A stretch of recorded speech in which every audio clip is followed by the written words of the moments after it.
Well, hello everyone. This is the Real World Blockchain, episode 2, season 2025. I am with my partner in crime, Zoe, today, and we have a special guest, Alex Hochberger, CEO of Web3 Enabler. Hi, Alex.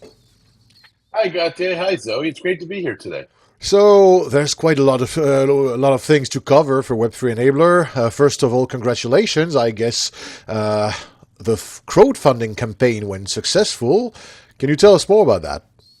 Yeah, we are officially funded, which means wherever we end up on the raise is where we'll end up.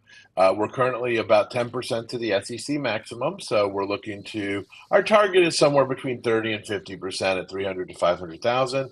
But we are open to the full level of funding, so you can get to that right now on republic.com/web3-enabler. Everyone, link in the description. Remember that we are more than a month away, like a month and a half away from the end of this crowdfunding campaign. So you can still invest and be part of this lovely adventure. We at Web3 Enabler would love to have you on board. Okay, so what's next then? What's the roadmap? What are we going to do with that money? So we are finishing up our V2, which is really the MVP. We put the viable and minimum viable product. Our 1.0 release was more proof of concept. And with the new Wave 3 payables object, we're excited. We're doing some preliminary tests with a company called Olapa Networks. You're pretty familiar with them. And at Olapa Networks, we're using that for our on-ramp and payment solution for some of the developers. So we're really excited. We think we've got even while Coinbase was dramatically cheaper than bank wires, this looks to be dramatically cheaper and faster than those. So that's exciting. And then we've already started development on our 3.0 product right now. And the 3.0 version is we're working very heavily with a company called Bridge Networks as well as Circle. Bridge Networks has on ramp and off ramp to fiat. We are integrating their technology into the core of our system, and we're also implementing Circle's USDC access on ramps and off ramps as that comes out of beta. For all our listeners, as the CEO of Olapa Networks, I must admit this has been a total relief. So thanks for that, Alex, because every time we need to pay a developer something like just $1,000, we have to pay $50 in international banking fees. Something maybe they must be taking something to drink a very expensive coffee while they're looking at the bank wire being processed. But anyway, this is really painful to watch because when you have multiple developers over the course of multiple months, that adds up. So Web3 Enabler is already helping us in this regard. So thanks for that. All right. And so I heard that we also received new grants. Can you tell us more about that? I heard about Uh, two of them. yeah. So our new products coming out, the next real one we're building in addition to the transaction data product, the blockchain payments, is what our working title is Web3 Wallet for Salesforce. It may or may not get a better name than that. It may just be on-chain wallet or something similar. We're not really sure yet. Uh, but the big push here is to so with Circle, we're using programmable wallets, and that's handling the Ethereum and Solana networks. And we've got another grant from the Cardano Foundation on to implement ADA onto the Web3 wallet and the wallet connection. For the fun anecdote, I heard quite a lot about that in the Cardano Telegram groups because for the Cardano community, this was a very messy Catalyst fund. The 13th edition was really something that had Game of Thrones vibes of weird unexpected turns of events and backstabbing events. So that would apparently there was something internal between different foundations, and so people were very happy to see projects as Web3 Enabler getting funded because some people said, for some reason, some projects such as decentralized Brazilian Jiu-Jitsu databases were funded, but some serious projects were funded as well. So you received congratulations on a few Telegram groups for that. Thank you so much. And I know we survived entirely on our merits because we're not really active in any of the community and networking in the same way as others. We're the corporate play, right? But what I'm really excited about is for the next round, we want to do the payment processing transaction details like we do for blockchain payments and XRP for Salesforce. So that product got greenlit, that product got qualified, it just didn't get enough votes. So hopefully in the next round, it'll get sufficient votes. We'll get that one going. And we're going to keep submitting on our marketing proposal to really take this to market. So we're excited. Either way, we'll be developing the solution for both our proprietary app and the open source one for the community. And we think that this is really going to give Cardano an opportunity to mainstream. Yeah, absolutely, and Cardano is really hot these days, especially because there are so many corporate projects. There's one also with Huawei, and there are many scaling solutions, of course, Sky Protocol, but not only that one, many others that address different use cases and that perform the impressive feat of being compatible with each other, which is going to be much more productive than having everyone willing to be the killer of the other competitors. So that's pretty cool. And yes, many people are very happy to see what the Salesforce compatibility brings to the corporate world. And so this brings me to another question. We at Web3 Enabler had talked about a partnership with Zoho in former podcasts and possibly other CRMs. How is that going? Is it still in the tubes in your roadmap to port Web3 Enabler's blockchain payments app to other CRMs and other platforms like accounting softwares and so on? Absolutely. So at the API level, we're designed to be very flexible. We're very excited for the Zoho possibility.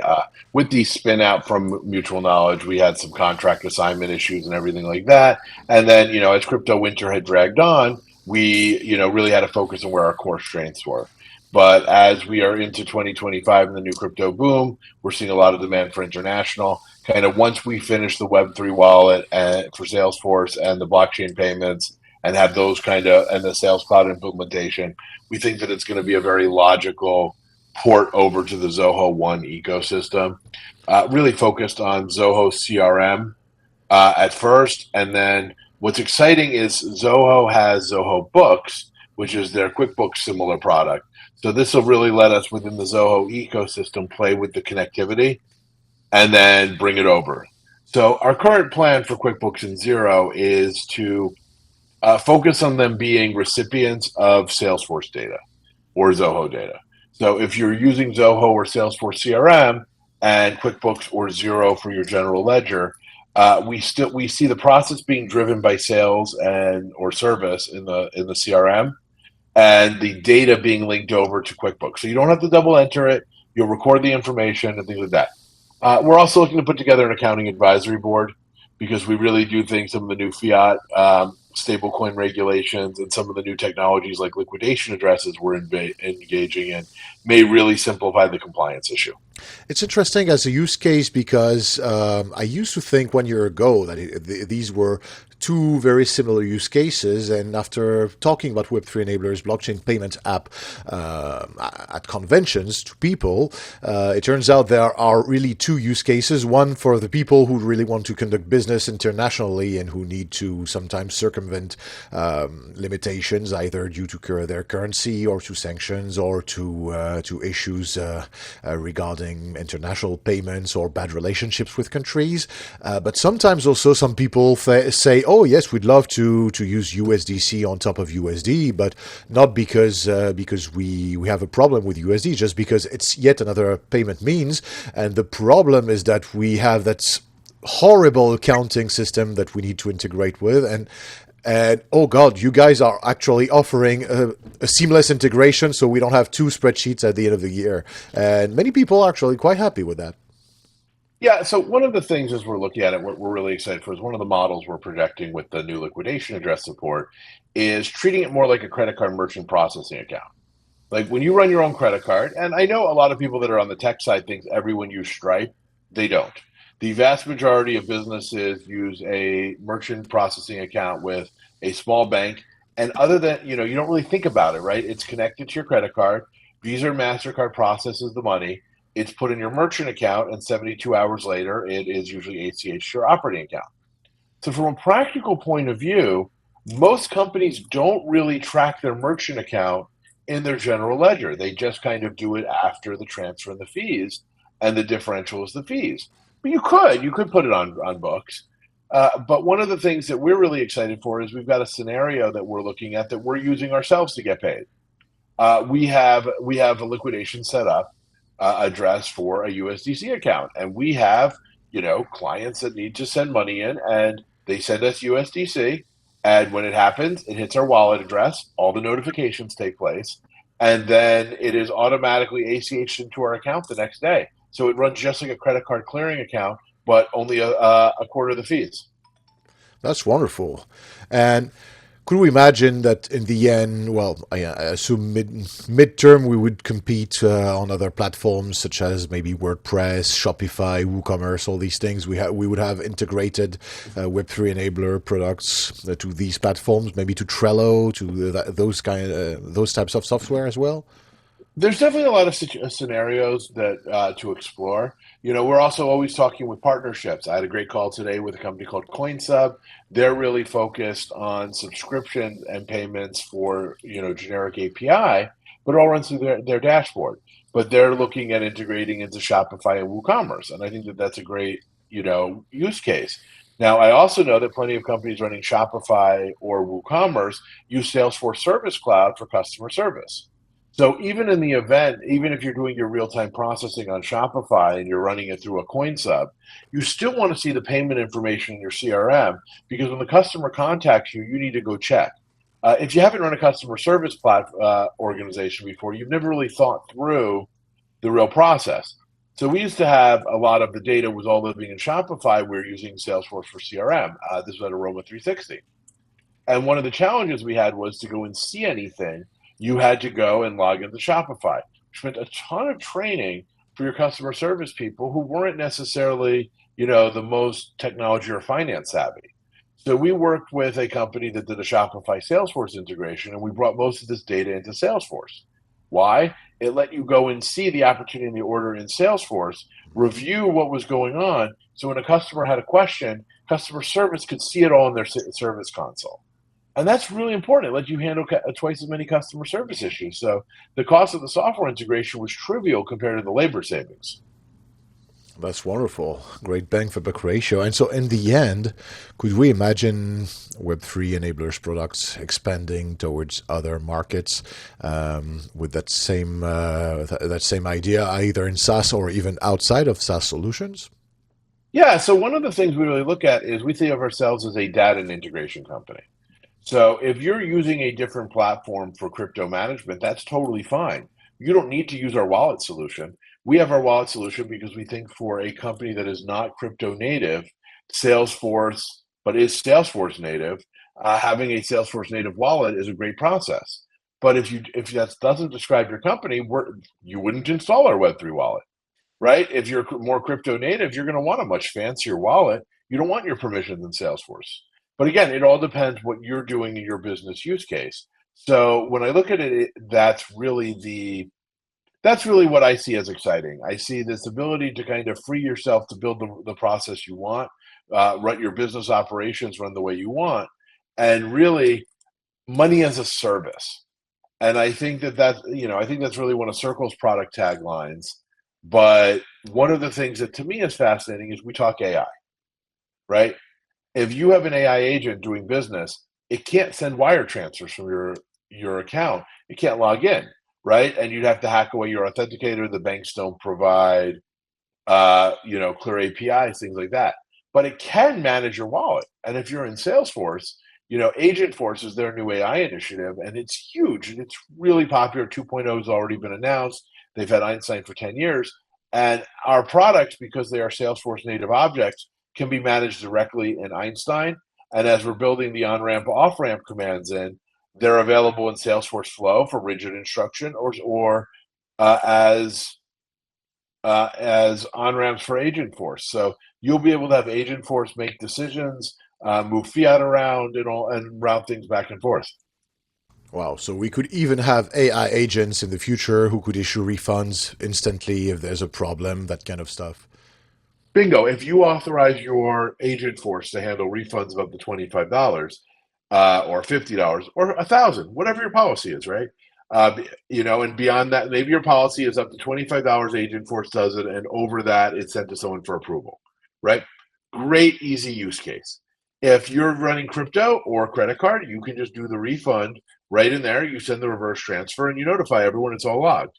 If you need approval, it goes and creates the refund request and sends it over through the Salesforce approval chain, and it's the same way you'd handle it with a first line rep. So it lets you turn Salesforce ideas you're creating with these AI agents. You're creating virtual and frontline employees. So all of that, while offering that to corporate sectors, parts of the corporate sector where people are not necessarily super crypto literate, and that doesn't matter anymore. Yeah, we're not we we don't think crypto literacy should be a requirement for using the technology. We think defining your business process is what matters. So if your business process is accounts payable puts in a department puts in a request, accounts payable approves the request, and then it's issued by Treasury, we can support that. Our new Web3 payables that should be live on Monday makes it very easy to run this request cycle. And Salesforce is really all about business automation. They own Slack, and we use that integration all day. We have Slack for our day-to-day communication. Our customer record is Salesforce, and routinely, that was Zoe in my project yesterday.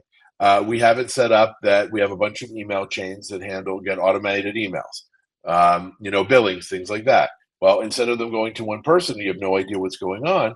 It comes in, it creates a Salesforce case. Well, we can have right on the case, we could have payments linked to a case in your Web3 payable. That's not a default setting, but you could very easily add it. So if a payment comes into finance and you're using it the way we are, imagine you go on the ticket and you see the payment that's related to it. You can see all of the details in the world of crypto in a way you cannot with the traditional finance world.